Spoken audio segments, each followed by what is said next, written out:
Shalom, jangan khawatir. Adakah dari saudara yang tidak pernah khawatir?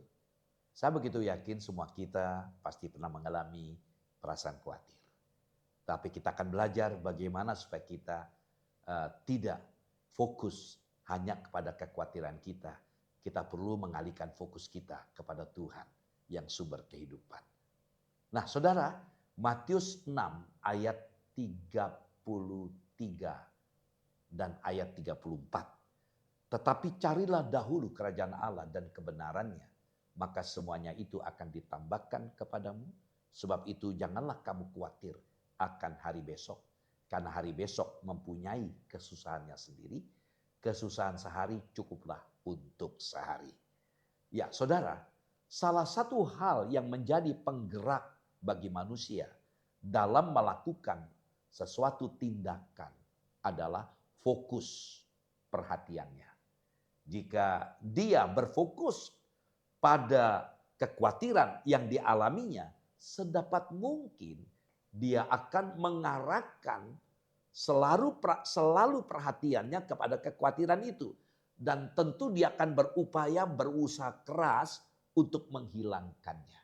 Saudara, sifat manusia yang disoroti oleh Yesus dalam Matius 6 ayat 25 sampai 34 itu adalah khawatir. Ya, kata khawatir diulang berkali-kali. Ya, manusia cenderung untuk khawatir mengenai hari depan dan kebutuhan hidupnya.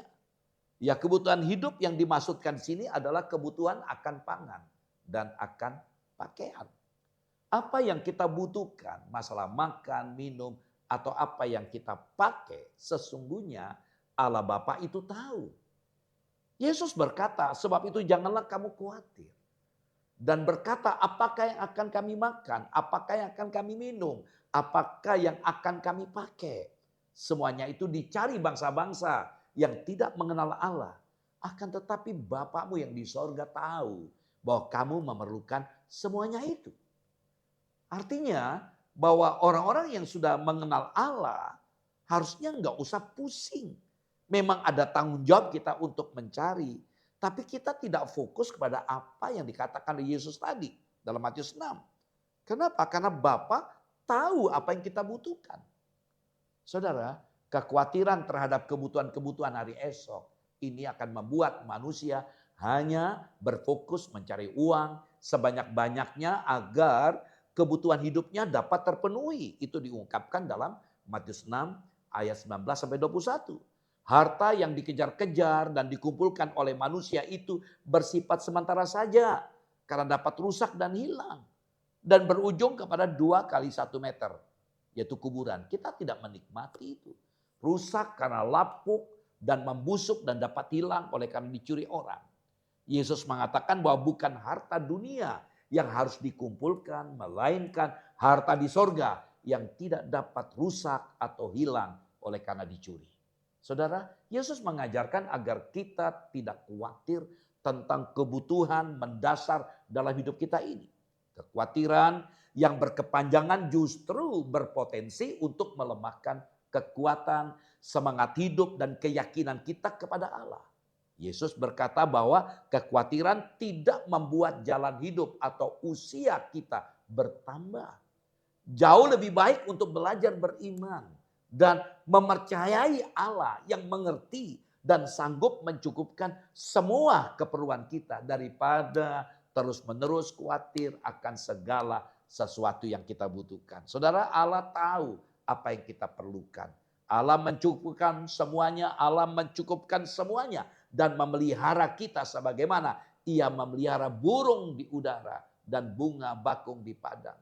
Kita bersyukur atas penyertaannya di dalam hidup kita ini. Berfokuslah ke atas dan selalu pandanglah Allah. Karena itu kita dihimbau untuk mendahulukan kerajaan Allah dan kebenarannya atas segala hal lain. Saudara, kata kerja mencari, carilah dahulu kerajaan. Kata cari, mencari dari kata Yunani, zeteo, itu berbentuk present imperatif. Yang menunjukkan pencarian yang terus menerus. Sebuah perintah dan bukan peristiwa satu kali. terus-menerus. Bentuk kalakini ini menunjukkan terjadinya keasikan terus-menerus ketika kita mencari sesuatu atau berusaha dengan sungguh-sungguh dan tekun untuk memperoleh sesuatu. Tuhan Yesus menyebutkan dua hal yang harus kita cari, yaitu kerajaan Allah, yang kedua kebenarannya.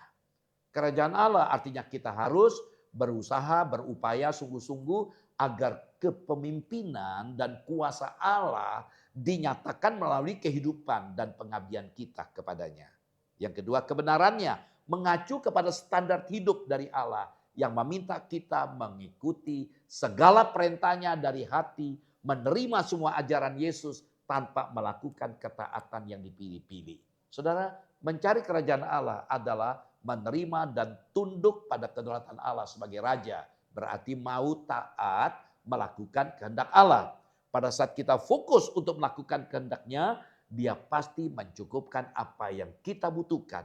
Inti prinsip inilah maksud Tuhan mendahulukan kerajaan Allah dan mempercayai bahwa dia yang memenuhi kebutuhan-kebutuhan materi kita. Prioritas kehidupan manusia itu haruslah mencari kerajaan Allah dan kebenarannya. Hasilnya dalam perkataan Paulus akan berupa kebenaran, damai sejahtera dan sukacita oleh Roh Kudus yang dapat kita lihat dalam Roma pasal 14 ayat 17. Mengutamakan kerajaan Allah dan kebenarannya bisa menghilangkan kekhawatiran yang tak masuk akal mengenai kepedulian terhadap materi. Shalom, Tuhan Yesus memberkati.